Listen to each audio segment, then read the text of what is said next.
Welcome to the my YouTube channel. Welcome to the my new video. ಈ ವಿಡಿಯೋದಲ್ಲಿ ಏನ್ ಹೇಳ್ತಾ ಇದೀನಿ ಅಂದ್ರೆ, ವಾಟ್ಸ್ಆಪ್ ಅಲ್ಲಿ ಒಂದು ಸೆಟ್ಟಿಂಗ್ ಕೊಟ್ಟಿದ್ದಾರೆ. ಆ ಸೆಟ್ಟಿಂಗ್ ನ ಹೇಗೆ ಆನ್ ಮಾಡ್ಕೋಬೇಕು ಅಂತ ಹೇಳ್ತೀನಿ.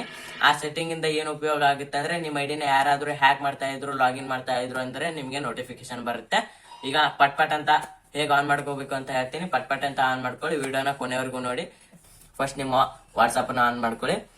ಆನ್ ಮಾಡ್ಕೊಂಡಾದ ತಕ್ಷಣ ಮೇಲ್ಗಡೆ 3 ಡಾಟ್ ಇರುತ್ತೆ. 3 ಡಾಟ್ ಮೇಲೆ ಕ್ಲಿಕ್ ಮಾಡಿ. ಕ್ಲಿಕ್ ಮಾಡ್ಕೊಂಡಾದ ತಕ್ಷಣ ಪೂರ್ತಿ ಕೆಳಗಡೆ ಸೆಟ್ಟಿಂಗ್ಸ್ ಅಂತ ಇರುತ್ತೆ. ಆ ಸೆಟ್ಟಿಂಗ್ಸ್ ಅಲ್ಲಿ ಹೋಗ್ಬಿಟ್ಟು ನಿಮ್ಮ ಐಡಿ ಇರುತ್ತಲ್ಲ, ಐಡಿ ಕೆಳಗಡೆ ಅಕೌಂಟ್ ಅಂತ ಇರುತ್ತೆ. ಅಕೌಂಟ್ ಅಲ್ಲಿ ಹೋಗ್ಬಿಟ್ಟು ಸೆಕ್ಯೂರಿಟಿ ನೋಟಿಫಿಕೇಶನ್ ಅಂತ ಇರುತ್ತೆ. ಆ ಸೆಕ್ಯೂರಿಟಿ ನೋಟಿಫಿಕೇಶನ್ ಮೇಲೆ ಕ್ಲಿಕ್ ಮಾಡಿ. ಕ್ಲಿಕ್ ಮಾಡ್ಕೊಂಡಾದ ತಕ್ಷಣ ಸ್ಕ್ರೋಲ್ ಮಾಡಿ. ಸ್ಕ್ರೋಲ್ ಮಾಡಿದ್ಮೇಲೆ ಕೆಳಗಡೆ show security notification on this device ಅಂತ ಇರುತ್ತೆ. ಆ ಡಿವೈಸ್ ಅನ್ನ ನೀವು ಆನ್ ಮಾಡ್ಕೋಬೇಕು, ಆಯ್ತಾ. ಆ ಡಿವೈಸ್ ನ ಆನ್ ಮಾಡ್ಕೋದ್ರಿಂದ ನಿಮ್ಗೇನು ಉಪಯೋಗ ಆಗುತ್ತೆ ಅಂತ ಹೇಳ್ತೇನೆ ನೋಡಿ. ನಿಮ್ಮ ಐಡಿನ ಯಾರಾದ್ರೂ ಲಾಗಿನ್ ಮಾಡ್ತಾ ಇದ್ರು, ಹ್ಯಾಕ್ ಮಾಡ್ತಾ ಇದ್ರು ಅಂದ್ರೆ ನಿಮ್ಗೆ ನೋಟಿಫಿಕೇಶನ್ ಬರುತ್ತೆ.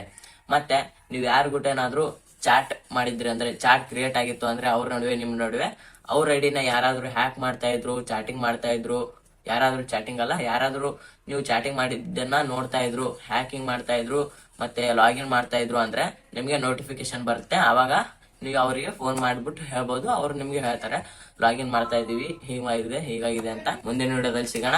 ದಿನಾಲು ಒಂದೊಂದು ವಿಡಿಯೋನ ಅಪ್ಲೋಡ್ ಮಾಡ್ತಾ ಇರ್ತೀನಿ. ದಿನಾಲು ನೋಡಿ. Tata bye bye, stay you.